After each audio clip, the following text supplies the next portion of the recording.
The mess hall of the warship Zephyr's Edge buzzed with the usual evening noise. Different alien species sat at their tables, eating their meals and talking about their day. The ship was huge, built to carry soldiers from many different worlds. Across the galaxy, tonight, like most nights, the talk turned to humans and their strange stories. Lieutenant Commander Vexstar stood near the center of the room. His body was made of what looked like living crystal, blue and clear, catching the light from above. He was a Krillin, one of the oldest species in the Galactic Coalition. His people had been fighting wars when humans were still learning to make fire. Listen to this one, Vexstar said, holding up a datapad. His voice had a musical quality that made other aliens stop and listen. The humans have a story about a small boy who fought a giant warrior. The boy had no armor, no real weapons, just a sling and some rocks. The younger soldiers around him started to laugh. There were Vorthans with their green skin and 4 arms, Axioms with their thick gray hide and powerful muscles, and Kaleri with their cat-like features and quick movements. They all found human stories very funny. What happened to the boy? Asked Lieutenant Kishara, a Vorthan female who worked in the ship's planning center. She had joined the Coalition military only 2 years ago and still found human culture very strange. He killed the giant with 1 stone, Vexstar said, his crystal face showing what might have been a smile. The humans call it the story of David and Goliath. They think it teaches them about courage and faith. The laughter got louder. A young Axiom named Gruntar slammed his heavy fist on the table. 1 stone? Against a trained warrior? That is not courage, that is luck or lies? Both, said another voice. It belonged to Sub-Lieutenant Zixara, a Kaleri who had fought in 3 major battles. Humans always make their stories bigger than real life. They cannot accept that they are weak, so they make up tales about the weak beating the strong. Kyle. Morrison sat at a table in the corner eating his meal quietly. He was the only human in the mess hall, maybe the only human on the whole ship.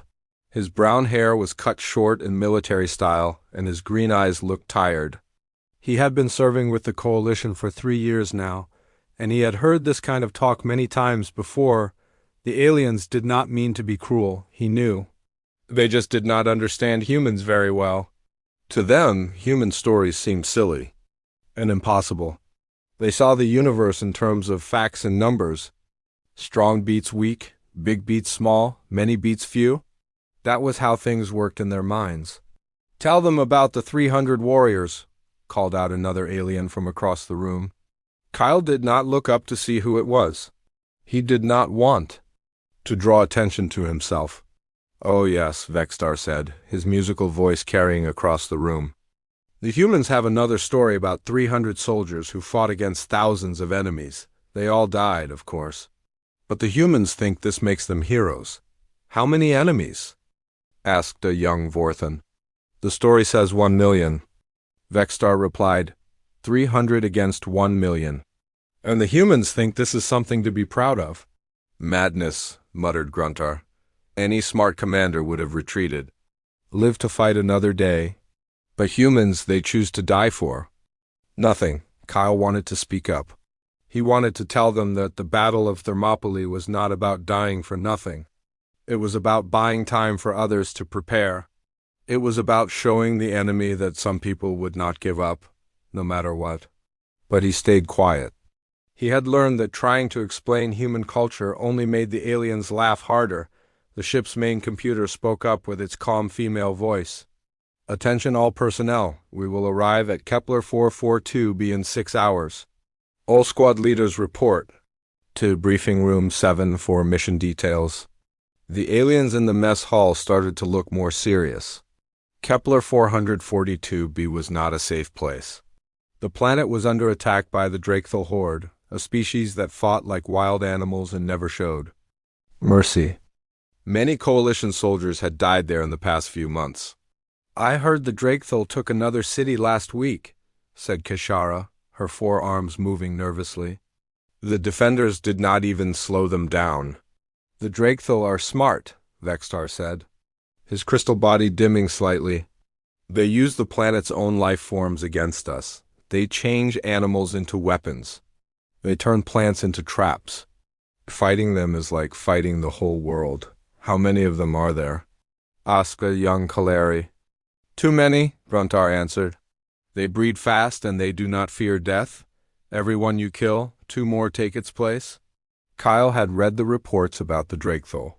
They were not just violent, they were smart about their violence. They studied their enemies and found ways to use their strengths against them. The coalition had been fighting them for 5 years and had not won a single major battle.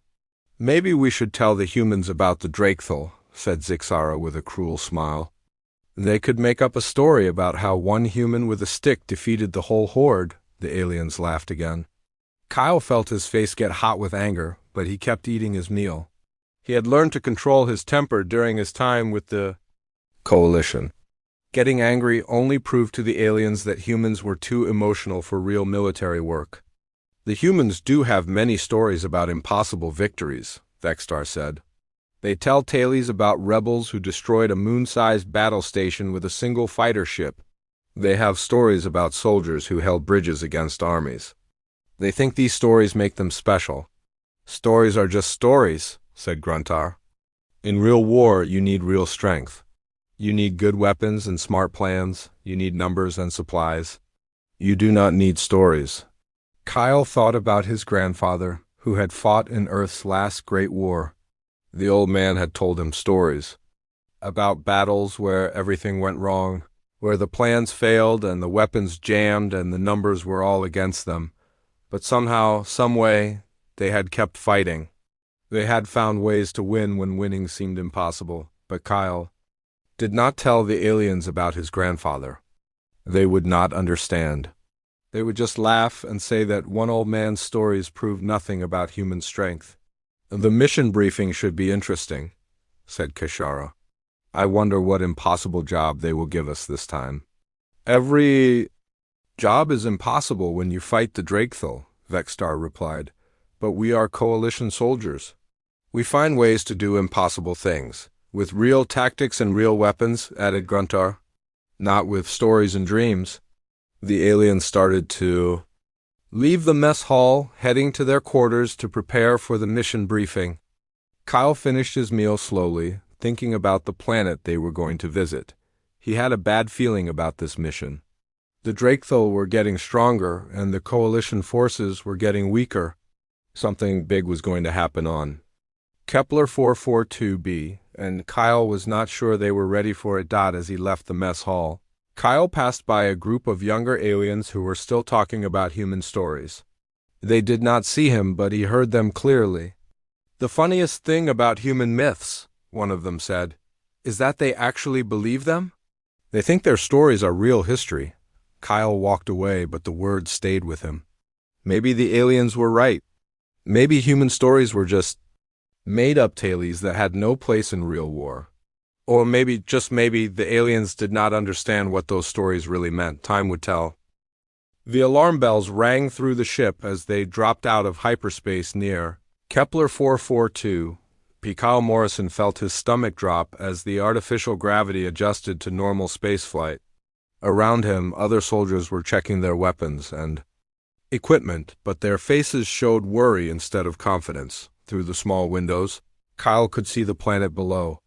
It should have been green and blue like Earth, but now it looked sick. Dark patches covered the surface like infected wounds. The Drakethul had been busy since the last coalition report. All hands to battle stations, came the voice over the ship's communication system. Captain Zorth wants all squad leaders in the main briefing room immediately. Kyle was not a squad leader, but he followed the others anyway. As a Marine, he needed to know what they were walking into. The briefing room was packed with aliens from different species, all looking at the large screen at the front of the room. Captain Zorth stood at attention near the screen. He was an axiom, built like a walking mountain with gray skin as thick as armor. His 4 eyes looked tired, and Kyle noticed that one of his arms bore fresh scars from a recent battle. The situation is worse than we expected, Captain Zorth began. His voice was deep and rough, like stones grinding together.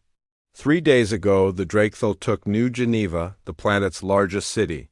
Yesterday, they overran Port Alpha and the Mining colony at Crater 7. The screen showed a map of the planet.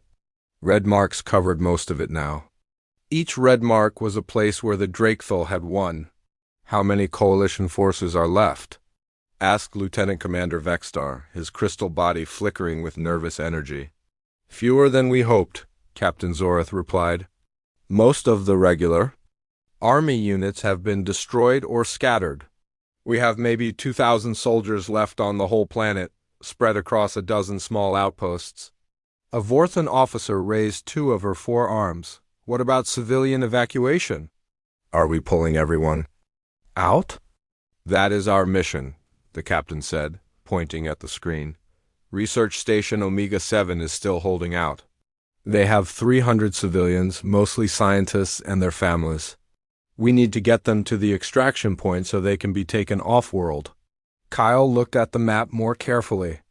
Research Station Omega-7 was marked with a blue dot deep in what was now Drakethul territory.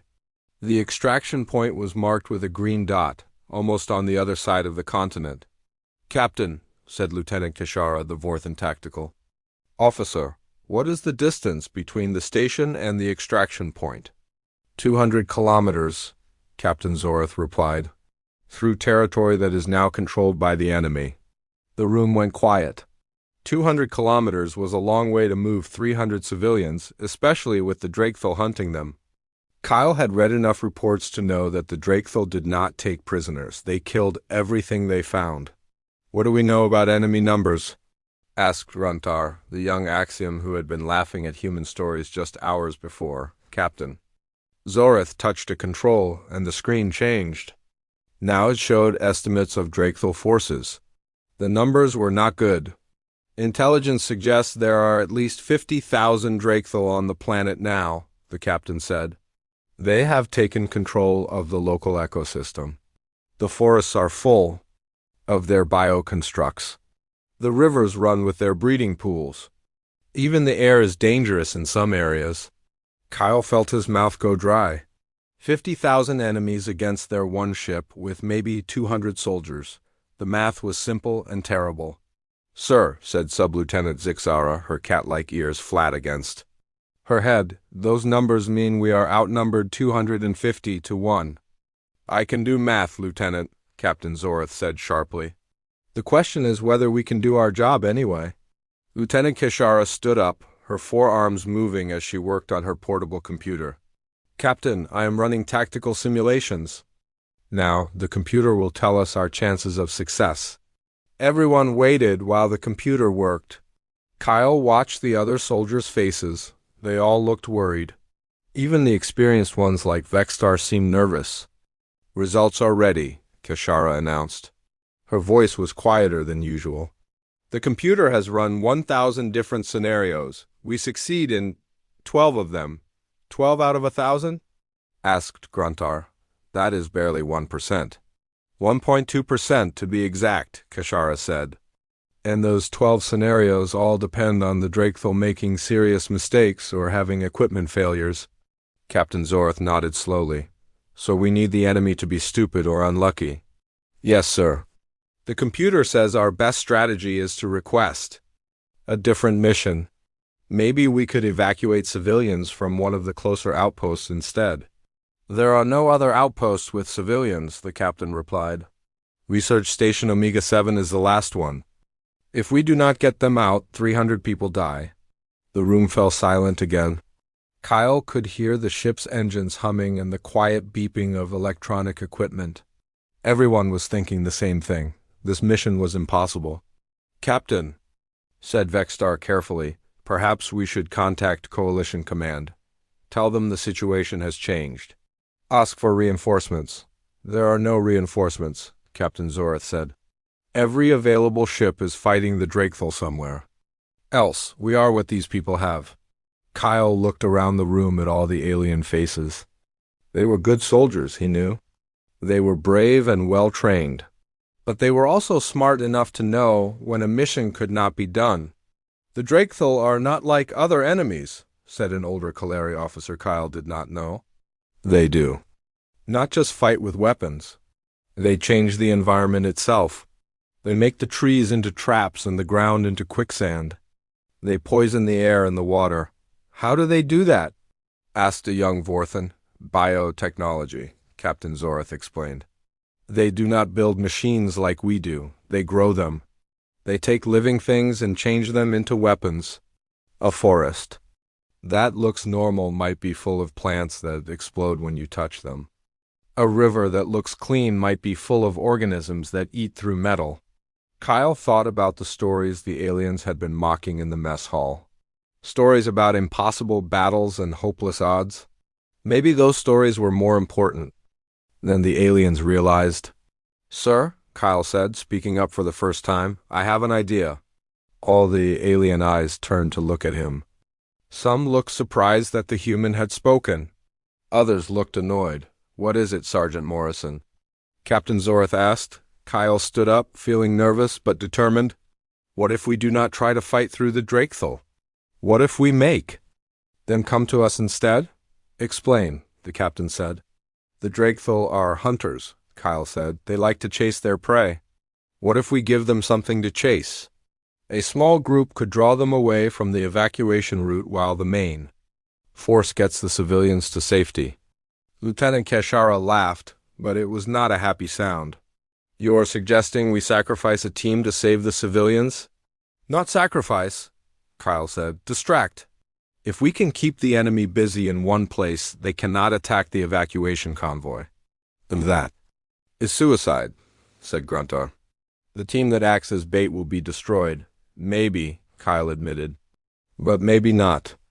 If they are smart and lucky, they might survive? Smart and lucky, repeated Vexstar. You want to bet 300 lives on smart and lucky? I want to bet 300 lives on giving them a chance, Kyle replied. Right now they have no chance at all, Captain Zorth studied Kyle carefully. This sounds like another one of your human myths, Sergeant. A small group holding off a large army while others escape.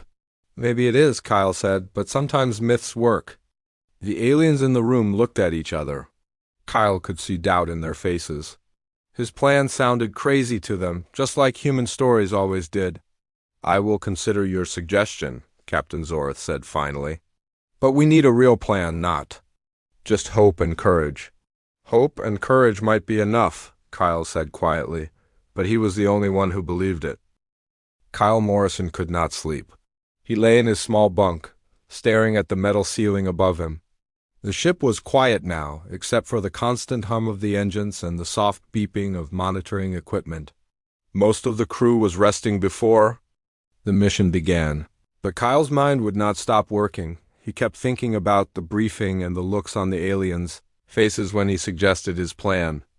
They thought he was crazy. Maybe he was. But crazy might be what they needed right now. Kyle got up and walked quietly through the ship's corridors. The lights were dimmed for the night cycle, creating long shadows between the wall panels. He passed the mess hall, where a few late-shift workers were eating their meals in silence. None of them looked up as he walked by. He found Captain Zorth in the ship's command center, studying tactical displays on the main screen. The big Axiom looked tired, his gray skin darker than usual. His 4 eyes were focused on the map of Kepler 442b, where red markers showed Drakethel positions. Cannot sleep either? Captain Zorth asked without turning around. No, sir, Kyle replied. I keep thinking about the mission, and your plan to use a small team as bait? Kyle nodded. It could work, sir. The Drakethel are hunters. They follow the biggest threat. If we make enough noise in one place, they will come to investigate. Captain Zorth turned to face him. And while they are investigating, the evacuation team moves the civilians to safety. I understand the theory, Sergeant. But theory and practice are different things. Yes, sir. But sometimes practice works better than theory. The captain's 4 eyes studied Kyle carefully. You really believe this will work? I believe it is our best chance, Kyle said. Maybe our only chance. My tactical officer ran new simulations after the briefing, Captain Zorth said. Your plan increases our success rate from 1.2% to 3.7%. Still not very good odds. Better than what we had before, Kyle pointed out. True, But 3.7% is still failure 96 times out of 100. Kyle was quiet for a moment. Then he said, "Sir, can I ask you something?" "Go ahead. What was your first battle like?" Captain Zorith's expression changed. His eyes became distant, remembering something from long ago. "It was during the siege of Kepler 186F. I was a young lieutenant then, fresh from the academy. The enemy had us surrounded, outnumbered 5-1. Our commanding officer told us the mission was impossible. What happened?" "We did it anyway," the captain said simply. "Sometimes impossible just means difficult. Sometimes it means you have to try harder than you thought possible." Kyle felt a spark of hope. "Then you understand what I am talking about." "I understand that desperate times call for desperate measures," Captain Zorith replied. "But I also understand that sending soldiers on suicide missions is not good leadership." "It is not a suicide mission if we plan it right," Kyle said. "The diversionary team does not have to die. They just have to survive long enough to draw the enemy away. Long enough could be hours, could be days. The Drakeville do not give up easily. Then we make sure the team knows how to run and hide." Kyle said, "We pick people who are good at staying alive." Captain Zorith looked at the tactical display again. "You would volunteer for this diversionary team?" "Yes, sir." "Even knowing the odds?" "Especially knowing the odds," Kyle said. "Someone has to do it. Might as well be someone who believes it can work." The captain was quiet for a long time. Finally, he said, "I will discuss your plan with the senior staff tomorrow, but do not get your hopes up. Most of them think human tactics are too risky." "I understand, sir." Kyle left the command center and continued walking through the ship. He passed the engineering section, where a few technicians were working on the ship's weapons systems. They looked up as he passed, but did not speak to him. He found himself back in the mess hall, where the late shift workers had finished eating. Only one table was occupied now, and Kyle recognized the voices before he saw the faces. It was the same group of young aliens who had been making fun of human stories earlier. "I still cannot believe humans think those old battles were victories," Lieutenant Vextar was saying. "They lost most of their soldiers. They failed to hold their positions. But they call it glory." "The Battle of the Alamo," said Gruntar, reading from a data pad. "Nearly 200 defenders against several thousand attackers. All the defenders died. The humans lost completely. But they made movies about it." "And songs," added Zixara. "They wrote songs about how brave the defenders were. How they fought to the last man." "Fighting to the last man is not brave," said a young Vorthan Kyle did not know. "It is stupid. A smart commander would have retreated when he saw the odds. Humans do not retreat," Vextar said. "They have this idea that running away is shameful. They would rather die than look weak." Kyle wanted to interrupt, to explain that they were missing the point. The defenders at the Alamo had not been trying to win. They had been trying to buy time for others to escape. Their sacrifice had meaning because it saved other lives, but he stayed in the shadows, listening. "I heard another story today," said Gruntar, "about human soldiers who held a bridge against an entire army. They knew they could not win, but they stayed anyway." "Why?" asked the young Vorthan. "Because someone told them to," Gruntar replied. "Human military doctrine is based on following orders, even when the orders make no sense." That is not true, Kyle thought to himself. Human military doctrine was based on doing what was right, even when it was hard, but he did not say it out loud. "The funniest part," Vextar continued, "is that they think these stories make them look strong. They do not understand that losing battles makes you look weak, not strong." "Maybe they tell these stories because they lose so many battles," suggested Zixara. "If you cannot win, you might as well pretend that losing is noble." The young aliens laughed, but it was not cruel laughter. They genuinely thought they were being clever, analyzing human psychology. They did not understand that they were completely wrong. Kyle walked away before he said something he would regret. He found an empty observation deck and looked out at the stars. Somewhere out there was Earth, where humans had been telling stories. About impossible battles for thousands of years. The aliens thought those stories were about losing. But Kyle knew they were about something else entirely. They were about the moment when ordinary people decided to do extraordinary things. They were about the choice to stand up when staying down would be easier. Kyle thought about his grandfather again, and the stories the old man had told him. Not just about the battles, but about the quiet moments before the battles.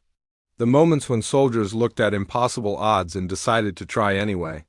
It is not about winning, his grandfather had said. It is about not giving up. Sometimes, not giving up is the most important thing you can do. Kyle understood now why the aliens did not get it. They thought war was about statistics and tactics and superior firepower. They thought the strongest side always won, but humans knew something different. They knew that sometimes the strongest side was the one that refused to quit, even when quitting made sense. The ship's communication system crackled to life. All personnel, prepare for orbital insertion. We will begin the mission in 6 hours. Kyle looked out at the stars one more time, then headed back to his quarters. Tomorrow would bring the impossible mission, and he would need all the rest he could get. But as he walked through the corridors, he heard the young aliens still talking about human stories, still laughing about human myths, still missing the point completely. They would understand soon enough. When the shooting started and the odds turned against them, they would see what human stories were really about. Kyle just hoped they would learn the lesson in time, to help save 300 innocent lives. The mission started badly and got worse fast. Kyle Morrison crouched behind a fallen tree, listening to the sounds of battle in the distance. The rescue team had landed on Kepler 442b 3 hours ago, and everything had gone wrong almost immediately. The Drakethel had been waiting for them. Somehow, the enemy had known they were coming and had set up ambush along every route to Research Station Omega 7. Half the landing force was already dead or missing, and the rest were pinned down in 3 different locations. Kyle's radio crackled, with panicked voices from across the battlefield. Squad 7 is taking heavy fire. We need medical support at grid reference 445. The enemy has bioconstructs in the trees. Through his binoculars, Kyle could see the research station in the distance. It was a cluster of white buildings surrounded by a high metal fence. Smoke was rising from several locations inside the compound, which meant the Drakethel were already attacking the civilians they had come to save. Morrison! Lieutenant Commander Vextar's voice came through the radio. What is your position? 2 kilometers south of the station, Kyle replied. I can see the target, but there are at least 1,000 Drakethel between me and the fence. Hold your position. We are regrouping at Rally Point Alpha. Kyle looked through his binoculars again. Rally Point Alpha was 5 kilometers behind them, in the opposite direction from the civilians who needed help. Regrouping there meant abandoning the mission. His radio crackled again, but this time the voice was different, older, female, human, all. Coalition forces, this is General Patricia Sullivan. I am assuming command of this operation. Kyle nearly dropped his binoculars. Every soldier in the coalition knew that name. General Patricia Sullivan was a legend, the human who had held the Zarian Gate against impossible odds and saved 2 entire star systems from Drakethel invasion. General Sullivan, came Captain Zorith's voice over the radio. We were not informed of your presence on this mission. I have been aboard the Zephyr's Edge since departure, General Sullivan replied. I needed to observe how this crew functions under pressure. What I have seen concerns me greatly. Kyle could hear surprised voices on the radio channels as word spread through the surviving forces. General Sullivan was here on this impossible mission, and she was taking control. All units, report your current positions and status, the general ordered. One by one, the squad leaders checked in. The news was not good. Of the 200 soldiers who had landed, fewer than 60 were still able to fight. The others were dead, wounded, or cut off behind enemy lines. Squad leaders, what is your assessment of the mission? General Sullivan asked. Impossible, came Lieutenant Vextar's voice immediately. We are outnumbered 20 to 1, and the Enemy controls all approach routes to the target. Agreed, said Lieutenant Kishara. Computer models show zero probability of success with current force levels. The Drakethal have bioweapons we have never seen before, added Gruntar. They are using the forest itself against us. General Sullivan was quiet for a moment. Then she said, Sergeant Morrison, are you on this channel? Kyle felt his heart jump. Yes, ma'am. You made a tactical suggestion during the mission briefing. A diversionary attack to draw enemy forces away from the evacuation route. Do you still believe that plan could work? Kyle looked through his binoculars at the research station again. The smoke was getting thicker, which meant the civilians did not have much time left. Yes, ma'am, he said. Oh, but we would need volunteers. For the diversionary force, it would be extremely dangerous. How dangerous? Asked Captain Zorath. Probably fatal, Kyle admitted. The team would have to attack a much larger force and hold their attention long enough for the evacuation to succeed. That is suicide, said Vexstar. No rational military doctrine supports such tactics.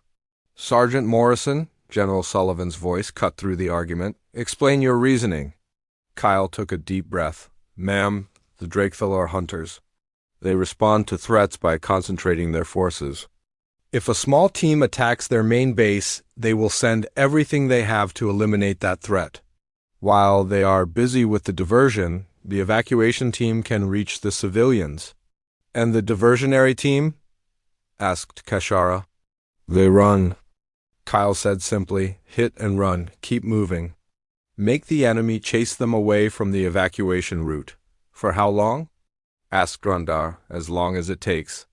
There was silence on the radio for several seconds. Then General Sullivan spoke again. I have been listening to your conversations about human mythology and military history. You have been laughing at our stories, calling them fantasies and delusions. Kyle could hear the aliens shifting uncomfortably in their positions. No one wanted to argue with General Patricia Sullivan. You have misunderstood what those stories represent, the general continued. You think they are about winning and losing. They are not. They are about choosing to fight when fighting seems hopeless. General, Vexstar said carefully, with respect, those battles you speak of were defeats. The defenders lost. Did they? General Sullivan asked. At the Alamo, 189 defenders held off several thousand attackers for 13 days. Those 13 days gave Sam Houston time to organize the Texas Army. 6 weeks later, Houston destroyed the Mexican force at San Jacinto. The defenders of the Alamo died, but their sacrifice led to victory. Kyle found himself nodding, even though no one could see him. This was what he had been trying to explain to the aliens. At Thermopylae, General Sullivan continued, 300 Spartans and 700 other Greeks held the pass for 3 days against hundreds of thousands of Persian troops. Their sacrifice gave Athens time to prepare its defenses and ultimately defeat the invasion. But they still died, protested Gruntar. Death is not defeat, General Sullivan replied. Giving up is defeat. Running away when others need you is defeat. The Spartans knew they would die, but they chose to make their deaths matter. The radio was quiet except for the distant sounds of battle. Kyle could see Drakethal forces moving through the forest, getting closer to the research station. Sergeant Morrison, General Sullivan said, I am authorizing your tactical plan. You will lead the diversionary force. Who volunteers to go with you? Kyle expected silence. The mission was nearly impossible, and the diversionary team would face the worst odds. But to his surprise, voices began coming through the radio. I volunteer, said a Vorthan corporal Kyle had never met. Count me in, added a Kaleri sniper. Someone has to keep the human out of trouble, came Gruntar's gruff voice. More voices followed. Alien soldiers who had been laughing at human stories were now volunteering for a mission that came straight from those same stories. General, Captain Zorath's voice was puzzled. Why are they volunteering? They know the odds. Because now they understand what courage really means, General Sullivan replied.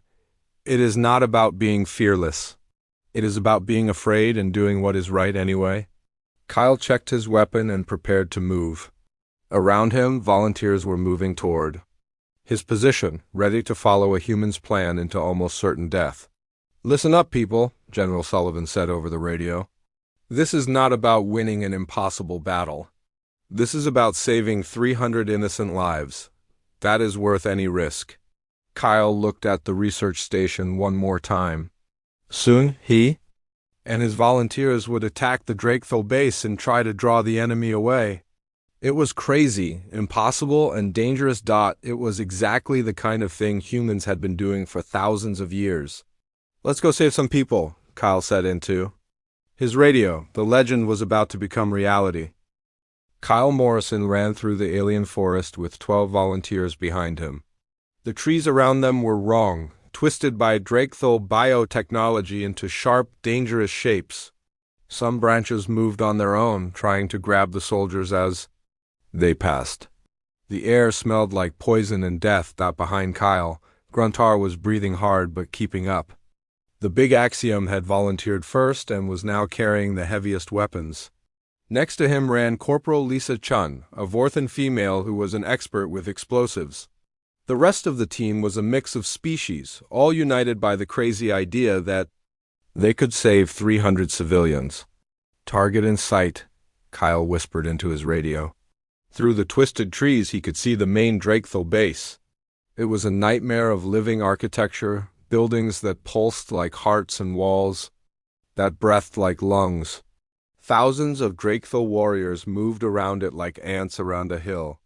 "General Sullivan," Kyle reported, "we are in position for the diversionary attack." "Understood," came the general's calm voice. "Evacuation team is moving toward the research station now. You need to keep the enemy busy for at least 2 hours. 2 hours. Kyle looked at the massive base ahead of them. 2 hours against thousands of enemies seemed impossible. But impossible was what humans did best. "Remember the plan," Kyle told his team. "We hit hard, make noise, then run. Keep them chasing us away from the civilians. Do not try to be heroes." "Dead heroes cannot save anyone? What if we get surrounded?" asked Lisa Shun. "Then we get creative," Kyle replied. "Humans have been getting out of impossible situations for thousands of years." The team spread out into attack positions. Kyle could see the doubt in some of their alien faces, but they were here anyway. That was what mattered. "All teams, this is General Sullivan," came the voice over the radio. "The evacuation has begun. Diversionary force, you are authorized to commence the attack." Kyle took a deep breath and spoke into his radio. "This is for the 300 civilians. Attack!" The forest exploded with weapons fire. Kyle's team hit the Drakethil base from 3 directions at once, their plasma rifles cutting through enemy positions like fire through paper. Explosions bloomed across the living buildings as Lisa Chun's bombs found their targets. The reaction was immediate. Thousands of Drakethil warriors poured out of the base, screaming their hunting calls and firing bioweapons that shot acid and poison. They came like a wave of claws and teeth and fury.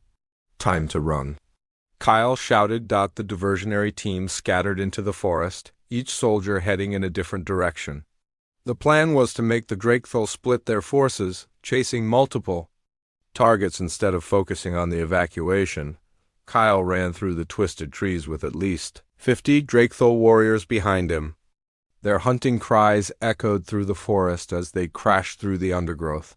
He could hear similar sounds from other directions as his teammates led their own pursuit groups away from the research station. "Evacuation team, report status." General Sullivan's voice came through the radio. "We have reached the research station," reported Captain Zorith. "Beginning civilian extraction now." Kyle smiled as he jumped over a fallen log. The plan was working. The Drakethil were chasing his team instead of attacking the evacuation. Now they just had to stay alive long enough for the civilians to reach safety. A bioweapon blast exploded next to Kyle's head, burning through the bark of a tree. He rolled behind a boulder and returned fire, dropping 2 of his pursuers. The others kept coming, their red eyes glowing with hunting rage. "Morrison!" Gruntar's voice came through the radio. I have at least 100 of them chasing me. Good, Kyle replied, shooting another Drakethel warrior. The more that chase us, the fewer attack the civilians. For the next hour, Kyle and his team played a deadly game of cat and mouse through the alien forest.